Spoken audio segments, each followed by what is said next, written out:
For advertisement, call 8125893028. Our Gmail mathstvtelugu@gmail.com. Hi everyone, నేను మీ Nanditha, international certified yoga instructor మరియు dietitian. ఈరోజు మంచి ఆసనం గురించి మనం డిస్కస్ చేసుకుందాం. సో ఈ రోజుల్లో చాలామంది ఎక్కువగా ఒబేసిటీతో సఫర్ అవుతున్నారు, స్టబాన్ ఫ్యాట్తో సఫర్ అవుతున్నారు. సో మన బాడీలో ఫ్యాట్ని కంట్రోల్ చేయడానికి, ఒబేసిటీని తగ్గించడానికి, మన బరువు తగ్గడానికి యోగా అనేది చాలా బాగా యూజ్ అవుతుంది. ఇప్పుడు యోగాలో మనం చేసే ఆసన ఏం ఆసనం తెలుసుకున్నాం. పాదోత్తనాసన అంటారు. ఈ ఆసన కనీసం రోజుకి 15 నుంచి 20 మినిట్స్ 15 కౌంట్స్ నుంచి 20 కౌంట్స్ వరకు ప్రాక్టీస్ చేయడం వలన మనకి స్టబాన్ ఫ్యాట్ కూడా బాగా తగ్గుతుంది. అబ్డమిన్ దగ్గర ఉండే ఫ్యాట్ బాగా తగ్గుతుంది. అబ్డమిన్ మజిల్ అనేవి టోన్ అవుతాయి. అండ్ ఎవరైతే ఇన్ఫెర్టిలిటీతో సఫర్ అవుతున్నారో, పీసీఓడికి కూడా ఇది బెస్ట్ ఆసన అని చెప్పొచ్చు. యోగాలో ఎప్పుడు సరే ఒక ఆసనతో మనకి మల్టిపుల్ బెనిఫిట్స్ ఉంటాయి అన్నమాట.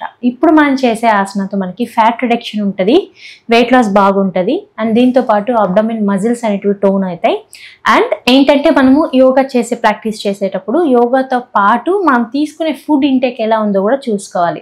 యోగా చేసినా, ఎక్సర్సైజ్ చేసినా, మనము ఎలాంటి ఆసనాస్, ఎంత హార్డ్ ఆసనాస్ ప్రాక్టీస్ చేసినా మనం తీసుకునే ఫుడ్ ఇంటేక్ అనేది కరెక్ట్గా లేకపోతే, బ్యాలెన్స్డ్గా లేకపోతే, అండ్ మనం తీసుకునే న్యూట్రియంట్ అబ్జర్ప్షన్ కరెక్ట్గా లేకపోతే weight loss and fat loss అవ్వడం కష్టం. సో ఇప్పుడు మనము ఒక మంచి ఆసన గురించి ప్రాక్టీస్ చేద్దాం. అండ్ ఈ ఆసనతో పాటు మీరు తీసుకునే ఫుడ్ ఇంటేక్ ఎలా ఉంది, మన న్యూట్రియంట్ ఇంటేక్ ఎలా ఉంది, వెయిట్ లాస్ కోసం మనం ఎలాంటి ఫుడ్ తీసుకుంటున్నాం అనేది కూడా ఇంపార్టెంట్. సో ఎవరైతే వెయిట్ లాస్ కోసం అండ్ ఫ్యాట్ లాస్ కోసం ట్రై చేస్తున్నారో వాళ్ళు వాళ్ళ డైట్లో ఎక్కువగా protein and high fibre rich foods and whole grain foods ఇలాంటివి ఎక్కువ ఇంక్లూడ్ చేసుకోవడం వలన weight loss and fat loss అవ్వడం ఈజీగా ఉంటుంది. అండ్ దాంతోపాటు యోగా డైలీ ప్రాక్టీస్ చేయడం వలన మెంటల్ స్టెబిలిటీతో పాటు ఎమోషనల్గా మనం ఫిట్గా ఉండొచ్చు, ఫిజికల్గా ఫిట్గా ఉండొచ్చు, ఫ్యాట్ బర్న్ అనేది స్పీడ్ అవుతుంది, హార్మోన్ ఇన్బ్యాలెన్స్ కూడా బ్యాలెన్స్ అవుతుంది. సో ఇప్పుడు మనము ఈ ఆసన ఎలా ప్రాక్టీస్ చేయాలైతే చూద్దాం. సో మనం కూర్చున్న తర్వాత మనం యోగా మ్యాట్ మీద just lie down on the mat, lie down అవ్వాలి మ్యాట్ మీద. And slowly inhale and exhale, relax your whole body. Now slowly raise both legs up. మన రెండు కాళ్ళని మనము లిఫ్ట్ చేయాలి. స్ట్రైట్గా లిఫ్ట్ చేసిన తర్వాత ఇన్హేల్ చేయాలి.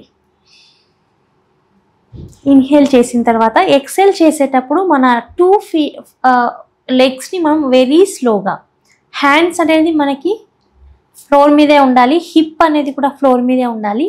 ఓన్లీ లెగ్స్ మీద మాత్రమే మనం ఫోకస్ చేయాలి. అండ్ ఎక్సేల్ మన లెగ్స్ని డౌన్ చేసేటప్పుడు స్లోగా ఎక్సేల్ చేయాలి. సో ఇది ఒక రౌండ్. ఇలా 15 నుంచి 20 రౌండ్స్ వరకు డైలీ చేయడం వలన 1 మంత్లో మనకి విజిబుల్ రిజల్ట్ అయితే వస్తుంది. ఇంకోసారి చూద్దాం. స్లోగా మన లెగ్స్ని అనేది మనం స్ట్రైట్ చేసిన తర్వాత ఇన్హేల్ చేయాలి. And hands beside your hip and hip on the floor. Now slow and deep inhalation. And exhale చేసేటప్పుడు వెరీ స్లోలీ మనము ఈ ఆసన ప్రాక్టీస్ చేసేటప్పుడు మన బ్రీత్ని మనం అబ్జర్వ్ చేయాలి. అండ్ మన అబ్డామిన్ మజిల్ ఎలా టోన్ అవుతాయో కూడా మనం అబ్జర్వ్ చేయొచ్చు. సో ఇది చూడడానికి సింపుల్గా ఉండొచ్చు, but very effective Haasan. So ఈ ఆసనం మనకి రోజుకి 15 నుంచి 20 మినిట్స్ వరకు, లేదా 15 కౌంట్ నుంచి 20 కౌంట్స్ వరకు మనం ప్రాక్టీస్ చేయడం వలన మన అబ్డమిన్ దగ్గర ఉన్న స్టబాన్ ఫ్యాట్ అనేది కంప్లీట్గా మనము తగ్గించుకోవచ్చు. అండ్ దీంతో పాటు మన పెల్విక్ ఫ్లోర్ అనేది కూడా టోన్ అవుతుంది, అబ్డమిన్ మజిల్స్ అనేటివి టోన్ అవుతాయి, అండ్ పర్ఫెక్ట్ యాప్స్ అనేటివి మనము ఈ ఆసన ద్వారా తెచ్చుకోవచ్చు అనమాట.